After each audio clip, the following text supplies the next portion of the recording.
Na história da Bíblia, o rei Salomão foi o governante mais sábio que Israel teve. A Bíblia hebraica tem 3 livros ligados a ele: Provérbios, Eclesiastes e Cântico dos Cânticos.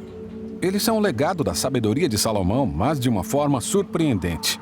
Por isso vamos falar sobre como ler os livros de Salomão. Bom, para realmente apreciar as histórias de sabedoria de Salomão, temos que voltar ao Jardim do Éden. Onde Deus criou a humanidade, o homem e a mulher. Isso, Adão e Eva. E Deus dá a eles a tarefa de governar o mundo juntos, em intimidade e amor. Reis e rainhas da criação. Agora, para governar, é preciso ter sabedoria. E os humanos têm que decidir quem será a fonte dessa sabedoria. Sim, eles poderiam viver debaixo da sabedoria de Deus, que os levaria à vida, ou poderiam se tornar sábios aos seus próprios olhos. E foi isso que eles escolheram, obter o conhecimento do bem e do mal por eles mesmos. E a intimidade entre o homem e a mulher foi rompida. Eles se escondem um do outro e também se escondem de Deus. A escolha que eles fizeram gera divisão e morte. Mas a história dá a esperança de um futuro ser humano que faria a escolha certa e confiaria na sabedoria de Deus. Como o rei Salomão, ele orou para que Deus lhe desse capacidade de discernir entre o bem e o mal, para que pudesse governar com a verdadeira sabedoria. Exatamente.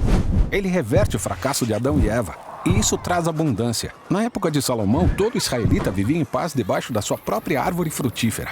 É como se ele tivesse criado o Éden. Bom, mais ou menos, porque Salomão comete erros. Ele se casa com centenas de mulheres de outras nações e começa a seguir os seus deuses.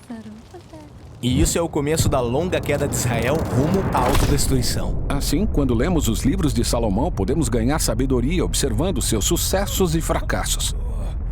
Entendi. Então, vamos começar com Provérbios. O livro de Provérbios é mais conhecido pelas centenas de ditados curtos e memoráveis que nos ensinam como viver segundo a sabedoria de Deus. Como confie no Senhor de todo o coração e não se apoie no seu próprio entendimento. Em Provérbios, viver pela sabedoria de Deus em vez da nossa é chamado de o temor do Senhor. Como no parágrafo de abertura do livro, o temor do Senhor é o princípio da sabedoria. Mas Provérbios não se restringe a ditados memoráveis. O livro começa com muita poesia.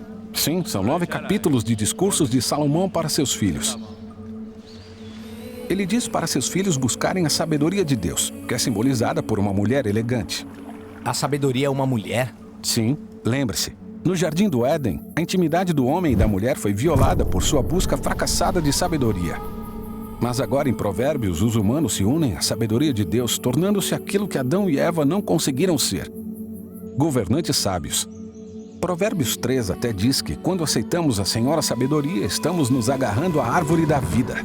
Agora somos nós que estamos no jardim. Exato. Provérbios está dizendo que todos os dias nos colocamos diante da árvore com as nossas próprias escolhas. E Salomão aconselha: escolham a sabedoria e a vida. Entendi. Então, como Eclesiastes se encaixa na história de Salomão? Bom, esse livro é como se estivéssemos encontrando Salomão perto do fim da vida, e ele compartilha alguns pensamentos sóbrios. A vida é Hevel. Essa é a palavra hebraica para vapor ou fumaça, que é imprevisível e incontrolável. E ele fala sempre sobre a vida debaixo do sol, ou seja, a vida fora do jardim.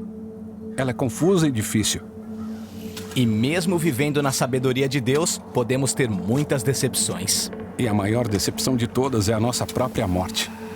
Isso é deprimente. Mas no fim do livro ele diz que nós devemos nos esforçar para viver segundo a sabedoria e o temor do Senhor, mas com expectativas realistas. Entendi. Bom, talvez o próximo livro seja mais animador. O Cântico dos Cânticos, um poema de amor entre um homem e uma mulher. E vai fazer você corar. Sim, no seu significado mais básico, é um livro de poesia amorosa hebraica bem ousada. Mas lembre-se, em Provérbios, a busca da sabedoria por parte da humanidade foi retratada usando o simbolismo de um homem em busca de uma mulher no jardim. Mas nessa canção é a mulher que busca o seu amado e sente saudades dele. Sim, é uma imagem poética da sabedoria nos procurando para podermos ter vida. Na verdade, a canção termina com um poema sobre como o amor dessa mulher é mais forte que a própria morte.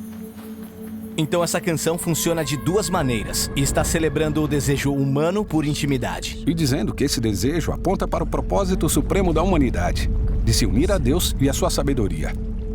Para podermos governar em união uns com os outros. Exato. É por isso que a canção termina com o homem e a mulher unidos em amor debaixo de uma árvore frutífera. Então a história de Salomão e desses 3 livros nos convidam a tomar o nosso lugar na história bíblica. Sim, eles mostram que Deus nos criou para governar o mundo segundo a sua sabedoria e assim encontramos a vida verdadeira.